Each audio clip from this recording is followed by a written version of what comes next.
Hello and welcome to the channel. In this video we are going over an incredibly powerful immortal build with Nidus. With this setup, Nidus can tank just about anything Steel Path throws at him and deal out insane damage. Utilizing his whole kit and 3 of his augments, this build thrives in high enemy density environments as Nidus can dispatch mobs of combatants effortlessly. With both damage reduction and damage output so significant, Nidus has become one of my go-tos for endurance missions as I find them to be so much fun. As always, if I'm really enjoying a frame or build, I like to make a little video to share it. Before we get started, if you find this video helpful or interesting, please consider hitting those like and subscribe buttons. Also, don't forget you can catch me live on Twitch at twitch.tv/MikeHobbs. With the intro out of the way, let's take a look at Nidus' kit.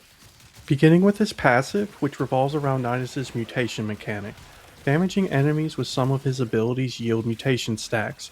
If Nidus has at least 15 mutation stacks, those stacks will be consumed on death to keep Nidus alive. Additionally, I am running the augment for this passive, Abundant Mutation, which allows for an additional 300 stacks of mutation, bringing the total to 500. The cost of these extra stacks is that the Undying mechanic now has a 30-second cooldown. Virulence is Nidus' first ability. When cast, Nidus stomps the ground, creating a patch of infested growth that travels in front of him and damages enemies in its path. This ability grows stronger with more stacks of mutations as well.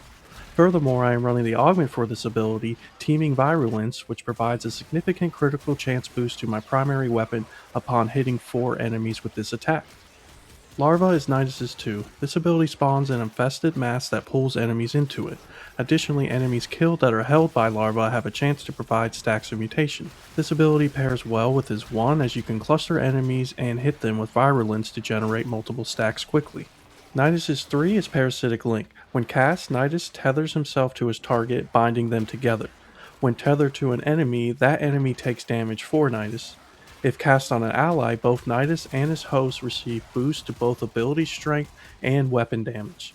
Additionally, I am running the augment for this ability, Parasitic Vitality, which provides Nidus and his tethered allies with a health boost based on the amount of mutation stacks he currently has.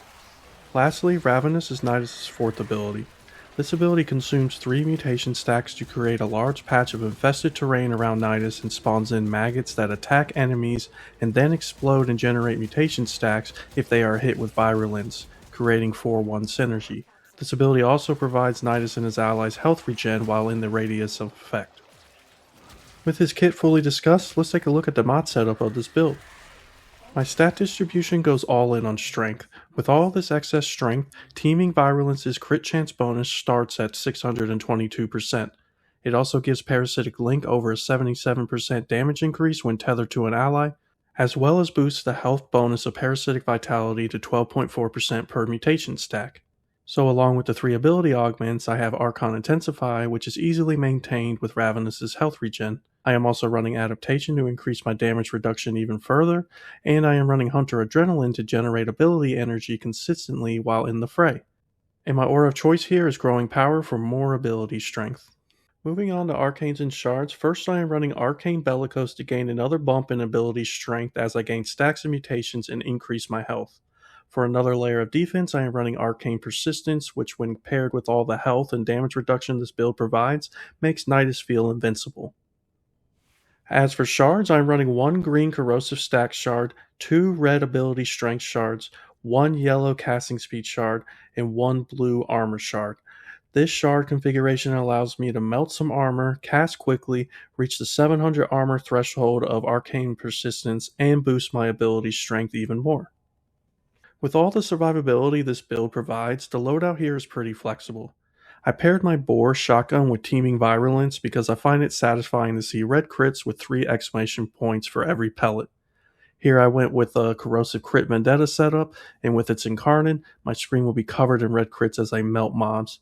I don't really use my secondary here that often as I tend to spend most of my time as Nidus spamming my shotgun and abilities, so I put on a personal favorite, my Latum pistol with the Fortifier setup to help with situations where I encounter a lot of Eximus enemies.